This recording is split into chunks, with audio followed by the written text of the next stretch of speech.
Isang mapagpalang hapon sa ating lahat mga kaagimat. Ito naman si Loy Agimat 82. Mayroon na namang ipapakita sa inyo mga kaagimat na aking mga hawak na kakaibang mga bato o mutya mga kaagimat ng kalikasan.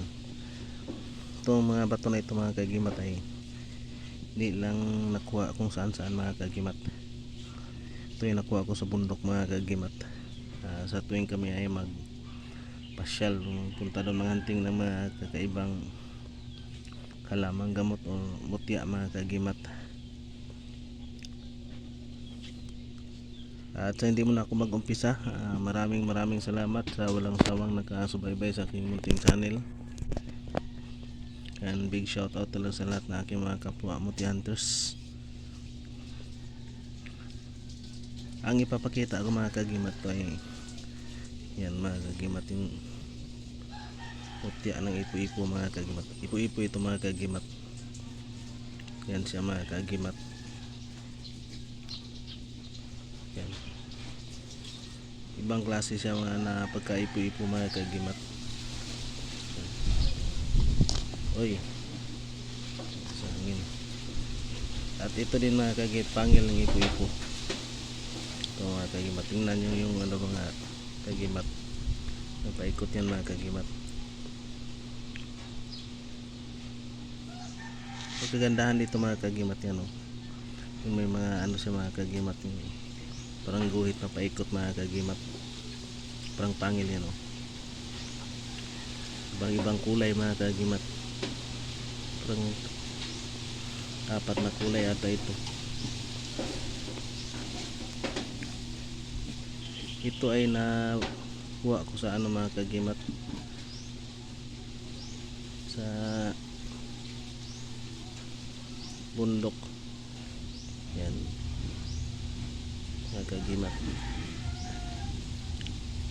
So titingnan natin, pero may ulo siya mga kaagimat yan, pero yung ano niya yan, may mga paikot na guhit yan. Parang tatlong kulay siya, may pula, itim, orange at yellow. Magalong kulay mga kaagimat yan, hindi lang masyado klaro sa ano, pero yan ay may mga kulay siya mga kaagimat. Parang nag rainbow siya mga kaagimat. Pero ito ay ano yan, pangil ng ipo-ipo. Ito tatlong kulay lang ito mga kaagimat, yellow, itim at saka brown. Yan. Ito mga kaagimat, yung titingnan natin parang simple na bato, pero ito ay ipo-ipo din mga kaagimat.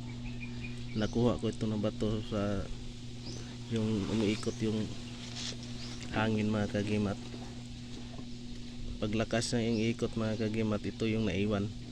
Kaya sinasabi kong ito ay mutya ng ipo-ipo, kasi naiwan siya mga kaagimat. Yan. Naiwan siya sa yung malakas na hangin na umiikot mga kaagimat. Yan.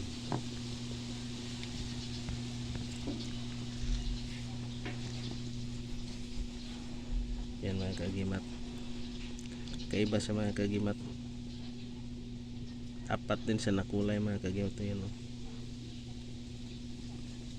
kakaiba siya din sa dalawa, kasi yan ito nakita ko talaga mga kaagimat sa hangin na umiikot mga kaagimat.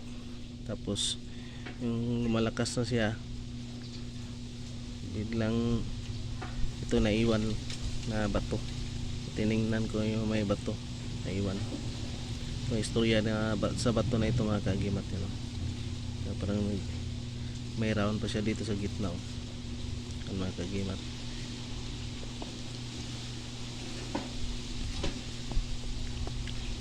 At ito lang muna naman yung papakita ko sa mga kaagimat na aking mga tinatagong kakaibang mga bato o mutya mga kaagimat ng kalikasan. At may mga ano lang mga kaagimat, yung mga pang ano lang, pang paswerte mga kaagimat, at protection na din.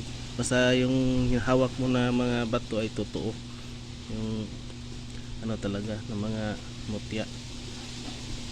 mga kaagimat. Lakas ang hangin. And thank you for watching, and please like, share, comment, and God bless sa ating lahat mga kaagimat.